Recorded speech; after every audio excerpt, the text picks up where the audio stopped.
Guess what? One day all of us are going to breathe better. Let's stand and receive the Honorable Reverend Al Sharpton.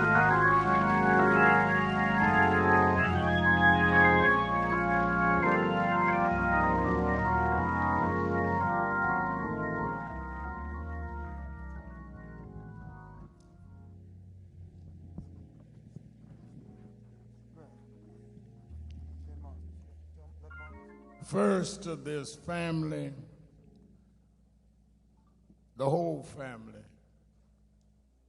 that has suffered this crime. I hear people talk about what happened to George Floyd like there was something less than a crime. This was not just a tragedy. It was a crime. And this family has borne this, those, and I'm going to announce all of them that I'm giving, because this is a time that we need to understand that they're going to do everything they can to delay these trials and delay the accountability and try to wear this family down. And many that are standing and coming today and skinning and grinning in front of cameras will not be here for the long run. We must commit to this family, all of these family, all 5 of his children, grandchildren and all, that until these people paid for what they did, that we're going to be there with them, because lives like George will not matter until somebody pays the cost for taking their lives.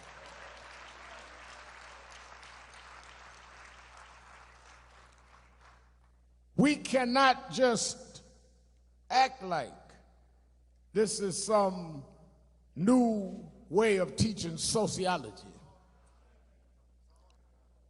We can't act like this is some new need for some of us to add social justice to our programs on Sunday morning. There is an intentional neglect to make people pay for taking our lives. If 4 blacks had done to 1 white, if 4 black cops had done to 1 white what was done to George, they wouldn't have to teach no new lessons. They wouldn't have to get corporations to get money. They would send them to jail. And until we know the price for black life is the same as the price for white life, we're going to keep coming back to these situations over and over again. Either the law will work or it won't work. So I want to give honor to the family and a commitment that we're going to be here for the long haul. When the last TV truck is gone, we'll still be here.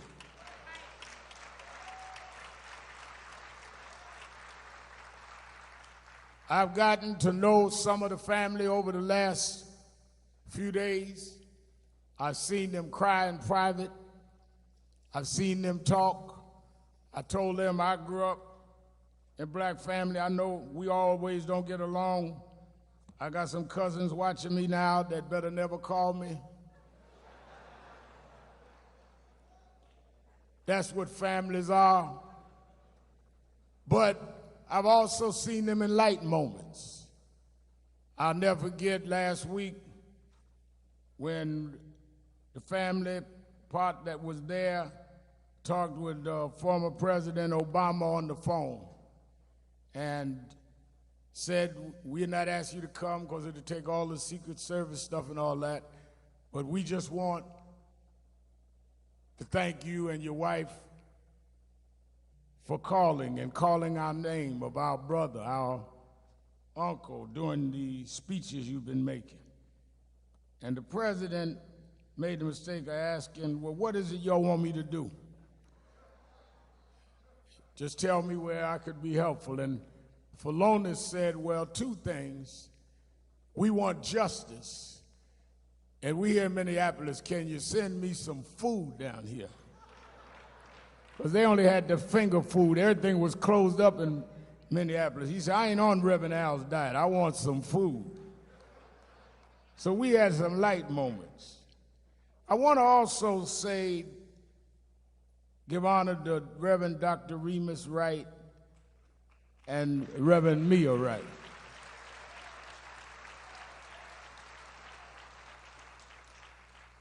For opening the doors of this church and putting their arms around Sabrina and her family at this hour.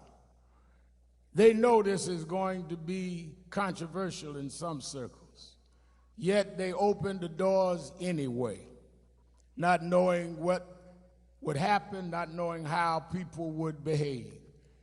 And as I spoke with him on the phone and he welcomed his family, I think we are giving them a lot of we should not take them for granted. And I think that they are deserving of a lot of honor. He's a man and she's a woman of courage. We have too many holy punks in the pulpit.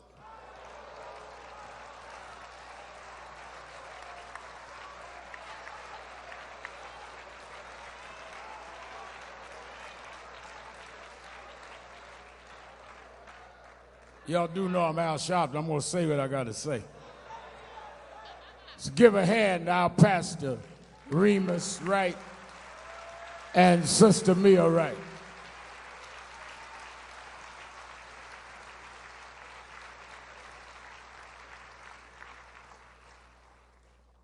I also want to, and I'm going to get into my eulogy so we can stay on time, but I must recognize Attorney Ben Crump.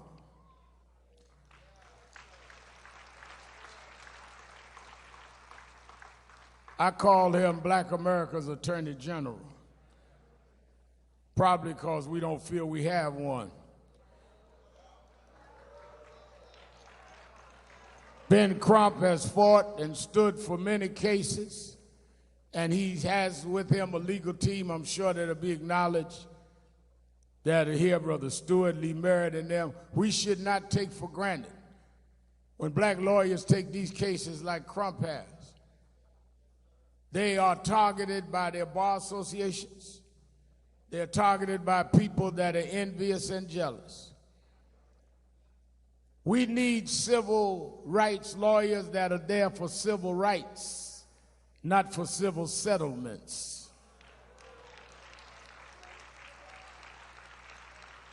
And that's why I give him recognition. I must also recognize several families are here that came at great sacrifice, but they wanted to be here to be part of this because they understand the pain better than anyone because they've gone through the pain.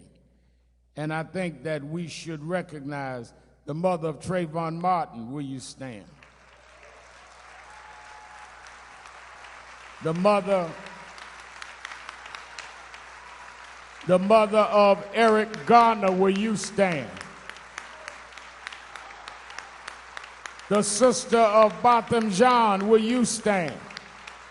The family of Pamela Turner right here in Houston, will you stand? The father of Michael Brown from Ferguson, Missouri, will you stand? The father of Ahmaud Arbery, will you stand?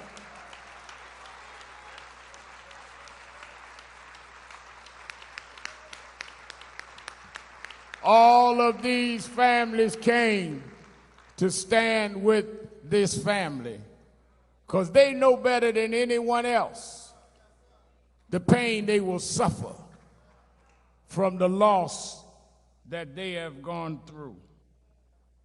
I also want to thank all of those that helped to make this as easy as they could for the family.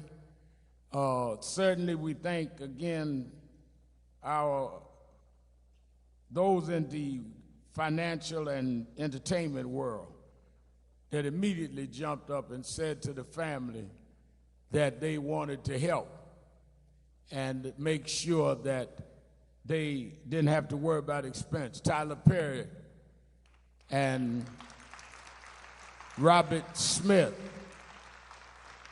and champion Floyd Mayweather.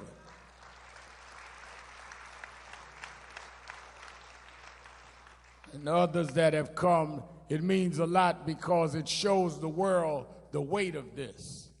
Brother Jamie Foxx is with us today. Stand up, Jamie.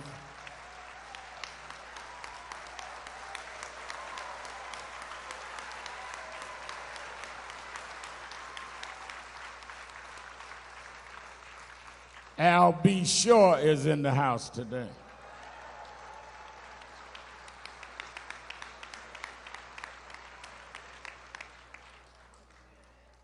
So let me get into my message. I got Terrell Owens, everybody's sending me notes. Want you to turn briefly to the book of Ephesians, 6th chapter. Ephesians is 6th chapter, because I think that we need to understand what we're dealing with here.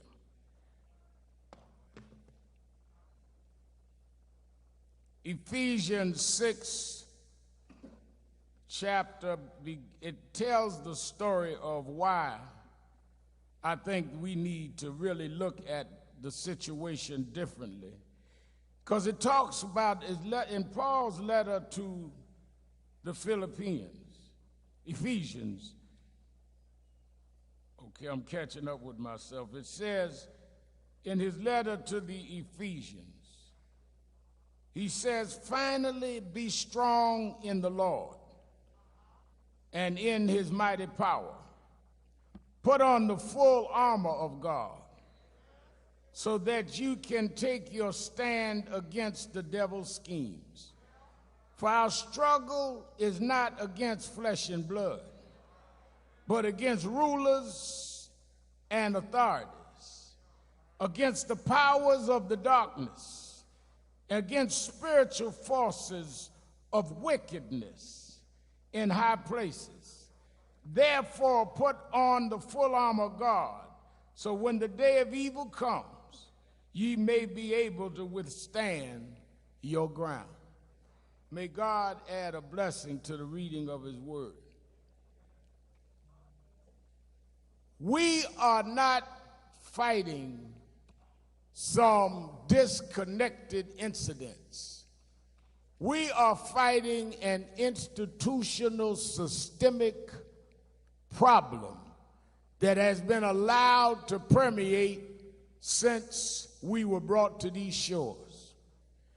And we are fighting wickedness in high places.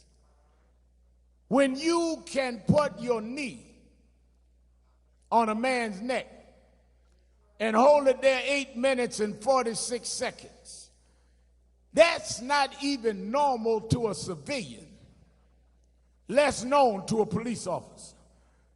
Try when you go home to put your knee down on something and hold it there that long. You got to be full of a lot of venom, full of something that really motivates you to press down your weight that long and not give out. And to think that you're certified by the state to carry a badge and a gun and you got all of that in you means that we have permitted people to become officers of the law that ought to be somewhere else in society. Imagine you pressing down on something 8 minutes that's telling you I can't breathe, that's begging for their life, and you keep pressing. What kind of mentality is that? So how do we screen who police officers are? And how do we get to this place over and over again? They told Eric Garner put him in a chokehold. He said, I can't breathe. Those 3 cops walked, no prosecution. Until the law is upheld and people know they will go to jail, they're going to keep doing it because they're protected by wickedness in high places.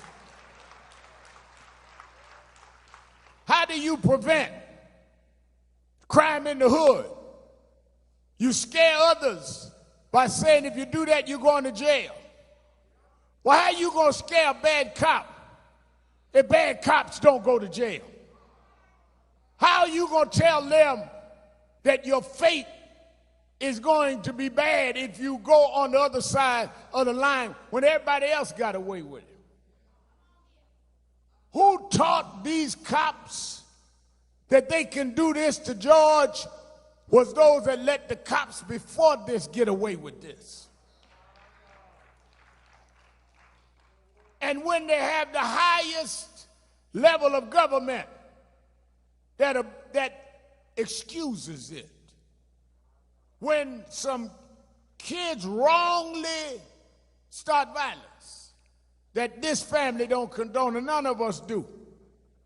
The president talks about bringing in the military, but he not said one word about 8 minutes and 46 seconds of police murder of George Floyd. Oh, he said the family has my sympathy and all of this. He didn't give those on other situations their sympathy. He challenged China on human rights. Well, what about the human right of George Floyd? The signals that we're sending is that if you are in law enforcement, that the law doesn't apply to you. And I'm telling you that the law ought to especially apply to you, because you're giving special powers that others don't have. We don't have a badge representing the state. We don't have a gun we're carrying. We have not gone through training. We should expect more from you.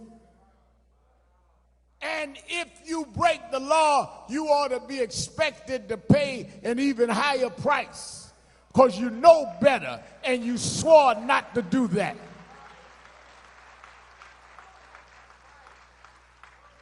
So yeah, it's nice that everybody wants to now study the problem.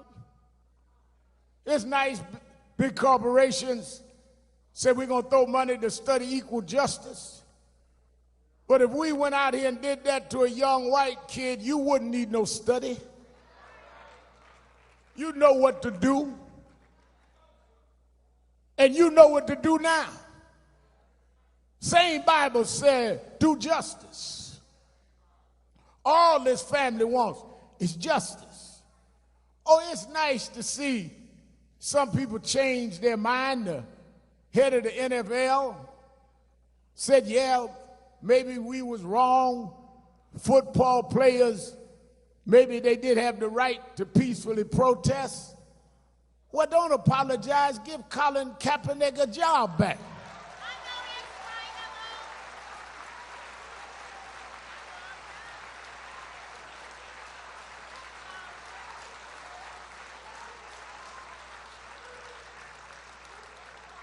Don't come with some empty apology.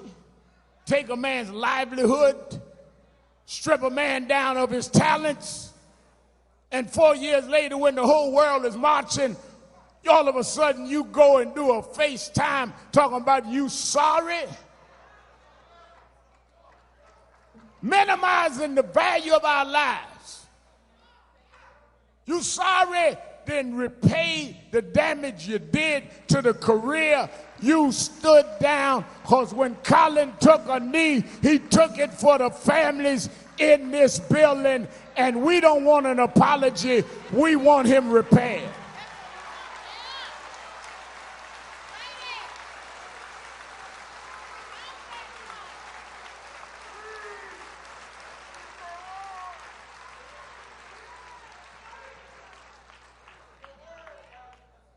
Equal justice, equal fairness. We're not anti-anybody. We are trying to stop people from being anti-us. We want the law to apply equally. And you don't need a whole lot of studying about that. Yes, we need new laws.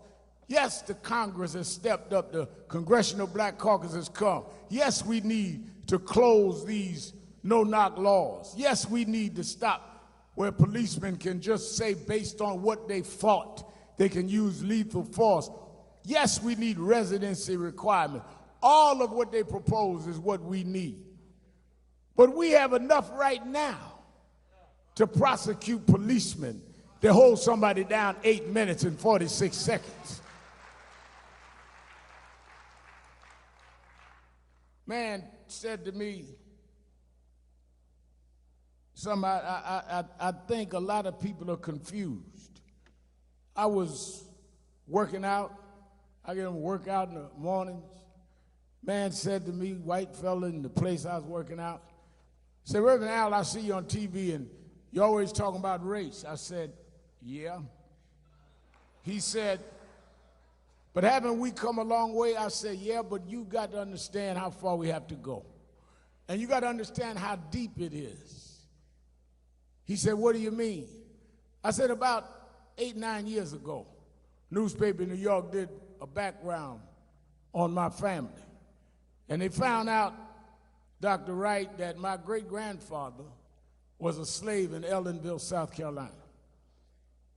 I went down there with the newspaper and other press, and we went to the graveyard. And my great-grandfather was owned by the family of Strom Thurmond, the segregationists. And I went to the white church, the First Baptist Church, and in the graveyard there was the tombstones. And the whole I'd say about a quarter of the cemetery, the tombstones, Ben Crump, was Thurmond's and Sharpton's. And I said, well, you mean all of these? They said, wait a minute, the plantation your great-grandfather was about a mile away. They buried the slaves there. They only put pebbles over their graves. So it occurred to me that every time I write my name, sir, that is not my name. That's the name of who owned my great-grandfather. That's how deep race is, that every time I write my name, I'm writing American history of what happened to my people. I can't talk about what my great-grandparents did. They were enslaved, and we're still being treated less than others. And until America comes to terms with what it has done and what it did, we will not be able to heal because you are not recognizing the wound.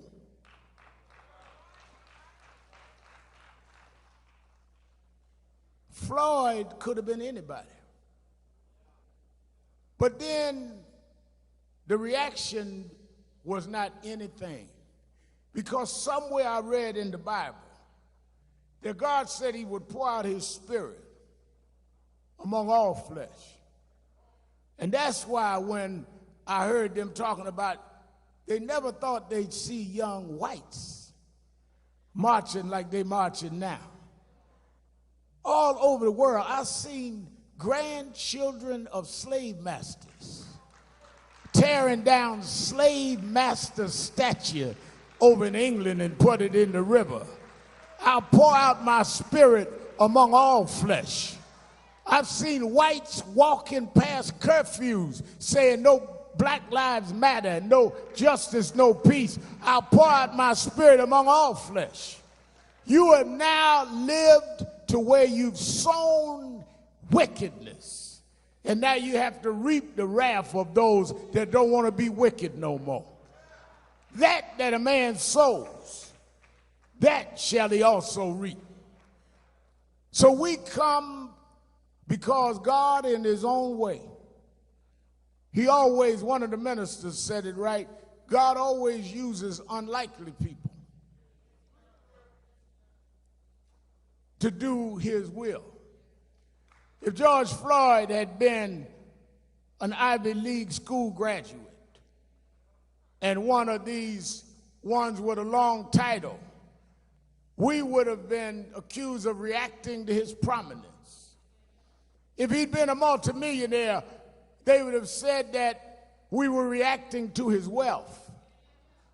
If he had been famous athlete, as he was on the trajectory to be, we would have said we were reacting to his fame. But God took an ordinary brother from the third ward, from the housing projects that nobody thought much about but those that knew him and loved him. He took the rejected stone, the stone that the builder rejected. They rejected him for jobs. They rejected him for positions. They rejected him to play certain teams. God took the rejected stone and made him the cornerstone of a movement that's going to change the whole wide world.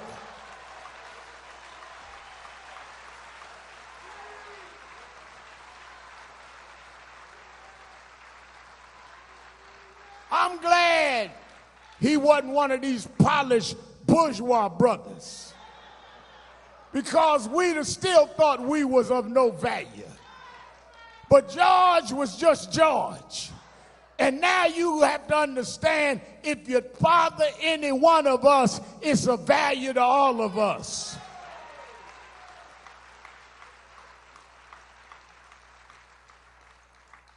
Oh, if you would have had any idea that all of us would react, you'd have took your knee off his neck. If you had any idea that everybody, from those in the third ward to those in Hollywood, would show up in Houston and Minneapolis and in Fayetteville, North Carolina, you'd have took your knee off his neck. If you had any idea that preachers, white and black, was going to line up in a pandemic when we told to stay inside, and we come out and march in the streets at the risk of our health, you'd have took your knee off his neck, because you thought his neck didn't mean nothing. But God made his neck to connect his head to his body, and you have no right to put your knee on that neck.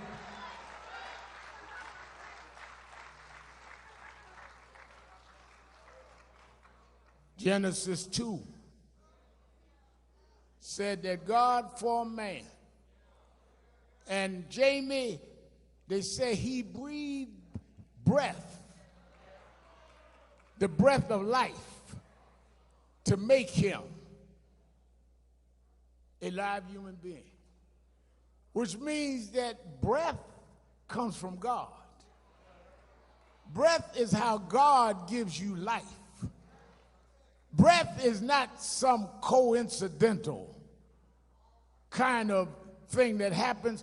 Breath is a divine decision that God made. Some babies are born stillborn. God decides to blow breath in them. Breath is sanctified. Breath is sacred. You don't have the right to take God's breath out of anybody. You can't put breath in their body. But you don't look at it that way because of your wickedness. Principalities, darkness. You're sitting now trying to figure out how you're going to stop the protest rather than how you're going to stop the brutality. You're calling your cabinet in trying to figure out how it's going to affect your vote rather than how it's going to affect our lives. You're scheming on how you can spin the story rather than you can achieve justice, wickedness in high places. You take rubber bullets and tear gas to clear out peaceful protesters, and then take a Bible and walk in front of a church and use a church as a prop, wickedness in high places.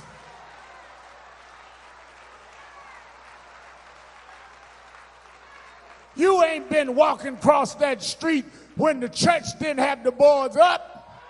You wasn't holding up no Bible when Aubrey was killed in Brunswick, when Taylor was killed in Louisville.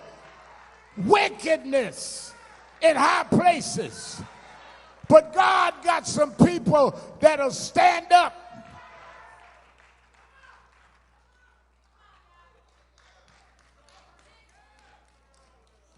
Let me tell you this. Jesus told the story that there was a man laying by the side of the road. He'd been robbed and beaten. They said one man came by that was his same race, his fellow brother, and he kept walking. Then another man came by that was steeped and well read in the scriptures, knew every scripture, knew how to quote the book back and forward, but he only quoted the book. He never lived by the book. And he kept walking. But Jesus said a third man came by. And he stopped and looked at the man. He wasn't the same race, wasn't the same religion, but he picked the man up.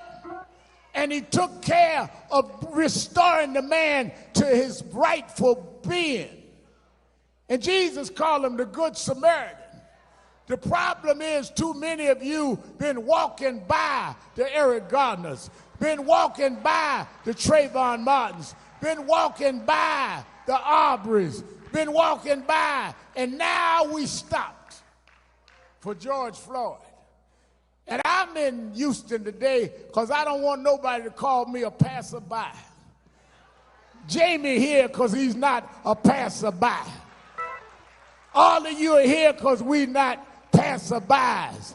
And we're going to be back in Minneapolis when the trials start. Because you may pack the police union on one side, but the righteous is going to be on the other side of that courtroom.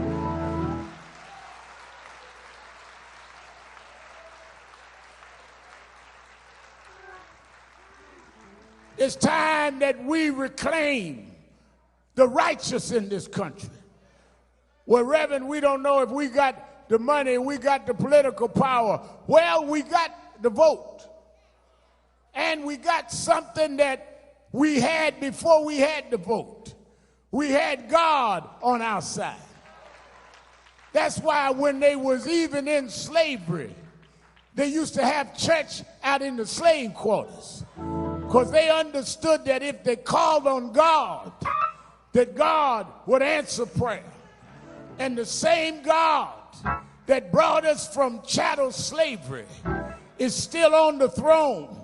The same God that brought us from the back of the bus is still on the throne. The same God that brought us from Jim Crow is still on the throne. And if we're right, he'll fight our battle, and we'll put George's name in history where they say that's the one that they shouldn't have touched. That's the neck they shouldn't have been down on. Because if my people called by my name would humble themselves and pray and seek my face and turn from your wicked ways, then you will hear from heaven, I will heal the land.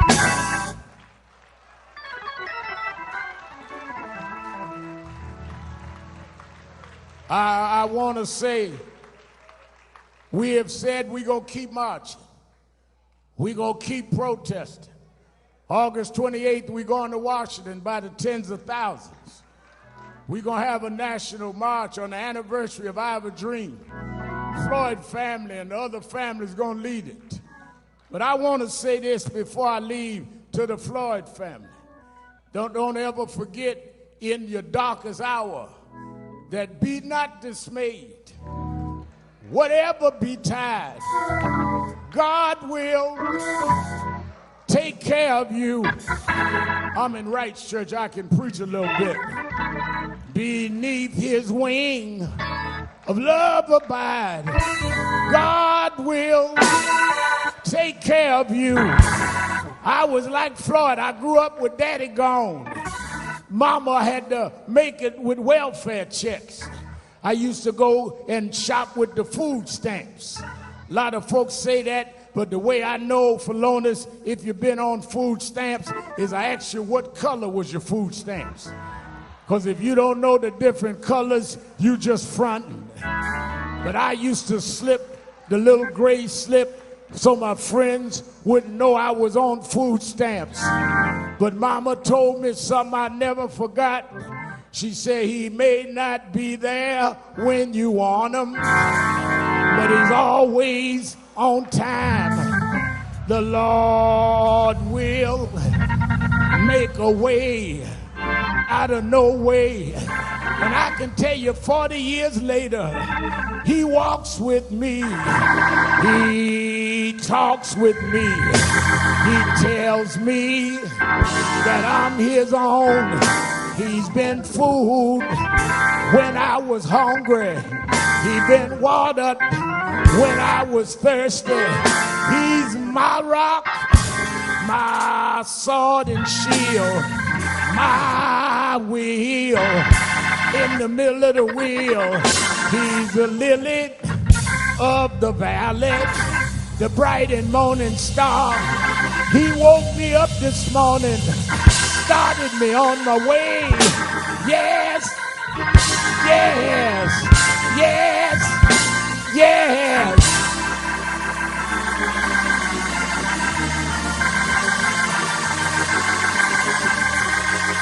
Let me say this. We got to go to the cemetery. Let me say this. I saw Michael Brown Sr. here, and I told him this story. 9/11 happened, Congressman Green, and we were all flustered in New York. They closed down the bridges, closed down the streets, closed the trains. I had to walk all the way to my headquarters of National Action Network. When we got there were people everywhere. Cell phones was down, and people came to our headquarters to see if we could tell them what was happening, whether we were out of danger. And for the first time since I was a little boy, I started preaching, as Bishop said, since I was a little boy. And I always had something to say, but the first time in my life, I couldn't find words to say. And Jimmy, I went in my office. Terry Anderson, I was trying to figure out what could I say. And I thought about this old preacher told me this story. He said, Al, I had to preach one Sunday, the early service, and I started reading this novel about 8 o'clock that night. And I got so into it that I couldn't put the novel down. I looked at the clock, it was 10 o'clock. I wanted to go to bed, but I couldn't put the novel down. It was so intriguing. I kept reading. It turned out, looked again, it was 11:30. I said, Lord, I got to get some rest. I got to get up too early. But I couldn't put it down. He said, I kept reading. Finally, it was after midnight. And he said that, Al, I got to tell the truth. I decided then I would cheat. And I turned to the end of the book to find out how the story was going in. I want you to know on 9/11, 2001, I want the family to know, like I told Michael Brown's family, that afternoon I cheated.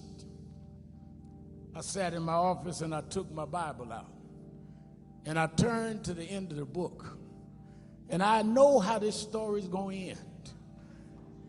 The first will be last. The last will be first. The lion and the lamb is going to lay down together, and God will take care of his children. We got some difficult days ahead, but I know how the story's going to end. There's going to be justice for George Floyd. There's going to be justice for Eric Garner. This story won't end like this. God will never leave us nor forsake us. I've been to the end of the book. Let's fight on. Let's stand together. Let us not leave this family now that this ceremony is over. This is the beginning of the fight. This is not the end of the fight. George, I read on the front page of the New York Times this morning, you said you wanted to touch the world. Well, God had already made you for that. But you didn't touch it in a basketball court or football court. God had something else for you to do. Because all over the world, George, they're marching with your name. You've touched the world in South Africa. You touched the world in England. You've touched every one of the 50 states. Even in a pandemic, people are walking out in the streets, not even following social distancing, because you've touched the world. And as we lay you to rest today, the movement won't rest until we get justice, until we have one standard of justice. Your family is going to miss you, George, but your nation is going to always remember your name, because your neck was one that represented all of us, and how you suffered represented our suffering. So we're going to lay you near your mama now. You called for mama. We're going to lay your body next to hers. But I know mama's already embraced you, George. You fought a good fight. You kept the faith. You finished your course. Go on and get your rest now. Go on and see mama now. We're going to fight on. We're going to fight on. We're going to fight on. We're going to fight on.